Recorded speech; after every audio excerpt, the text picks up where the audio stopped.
माननीय सदस्यगण, मेरी सरकार की एक बहुत बड़ी उपलब्धि महिला सशक्तिकरण की रही है। इस संदर्भ में मुझे नारी शक्ति नामक एक प्रेरक कविता का स्मरण होता है, जिसे भारतीय साहित्य की अमर विभूति स्वाधीनता सेनानी तथा ओडिया भाषा की सुप्रसिद्ध नारी कवि उत्कल भारती कुंतला कुमारी सावत ने लिखा था। आज से लगभग 100 वर्ष पहले उन्होंने ये उद्घोष किया था, वसुंधरा तले भारत रमणी नुहे हीन नुहे दिन अमर कीर्ति कोटि जुगे केबे जगत नुहे बोलिना। अर्थात भारत की नारी पृथ्वी पर किसी की तुलना में ना तो हीन है ना दीन है। संपूर्ण जगत में उसकी अमर कीर्ति युगों युगों तक कभी लुप्त नहीं होगी, यानी सदैव बनी रहेगी। मुझे ये देखकर गर्व होता है कि आज की हमारी बहनें और बेटियां उत्कल भारती के सपनों के अनुरूप विश्व स्तर पर अपनी कीर्ति पताका लहरा रहे हैं। मुझे प्रसन्नता है कि महिलाओं की ऐसी प्रगति के पीछे मेरी सरकार के प्रयासों का संबल रहा है।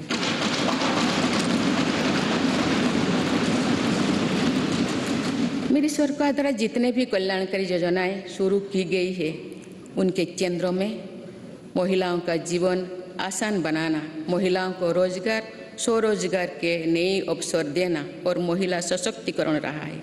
महिला उत्थान में जहां पुराना धारणाओं और पुरानी मान्यताओं को तोड़ना भी पड़ा, उससे भी सरकार पीछे नहीं हटी है। बेटी बचाओ बेटी पढ़ाओ अभियान की सफलता आज हम देख रहे हैं। सरकार के प्रयासों से समाज में जो चेतना आई, उससे बेटियों की संख्या में निरंतर वृद्धि हो रही है।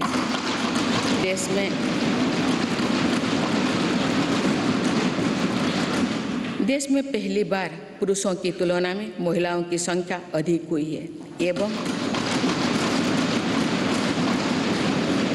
एवं महिलाओं का स्वास्थ्य भी पहले के मुकाबले और बेहतर हुआ है।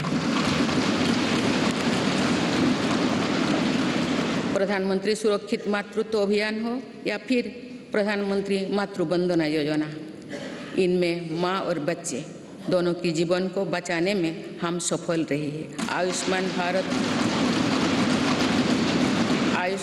भारत योजना की भी लगभग 50% लाभार्थी महिलाओं ही है।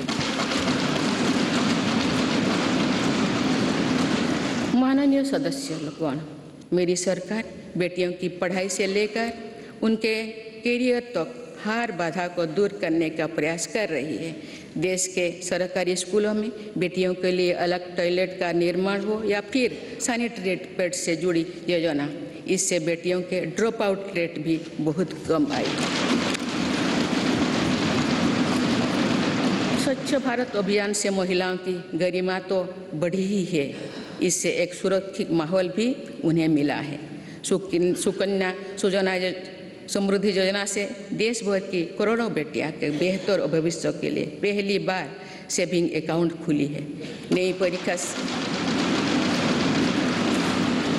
नई राष्ट्रीय शिक्षा नीति में भी बेटियां की शिक्षा के लिए अनेक महत्वपूर्ण कदम उठाई गई है।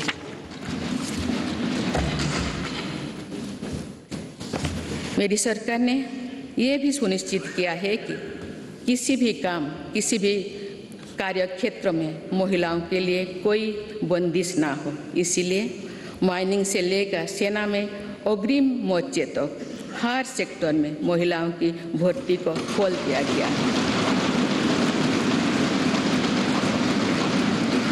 सैनिक स्कूलों से लेकर मिलिट्री ट्रेनिंग स्कूलों तक में अब हमारी बेटियां पढ़ाई और ट्रेनिंग कर रही है।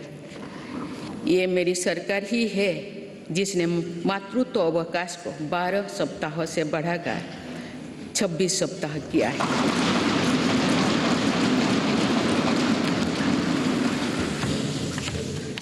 मुद्रा योजना की लगभग 70% लाभार्थी महिला उद्यमी ही है। एक स्टडी के अनुसार इस योजना से महिलाओं की आर्थिक शक्ति और सामाजिक फैसलों में उनकी भागीदारी बढ़ी है। पीएम आवास योजना के तहत मिलने वाली घरों की रजिस्ट्री भी महिलाओं के नाम पर होने से महिलाओं का आत्मविश्वास बढ़ा है। जन धन योजना से पहली बार देश में बैंकिंग सुविधाओं में महिलाओं और पुरुषों के बीच अब बराबरी आ गई है। देश में इस समय 80 लाख से ज़्यादा स्वयं सहायता समूह भी काम कर रहे हैं, जिनमें करीब 9 करोड़ महिलाएं जुड़ी हुई हैं। इन महिला स्वयं सहायता समूहों को सरकार द्वारा लाखों करोड़ रुपए की मदद दी जा रही है। माननीय सदस्यगण, हमारी विरासत हमें जोड़ों से जड़ती है और हमारा विकास आसमान को छूने का हौसला देता है।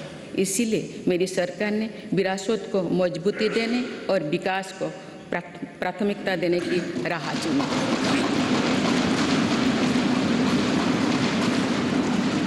आज एक तरफ देश में अयोध्या धाम का निर्माण हो रहा है, तो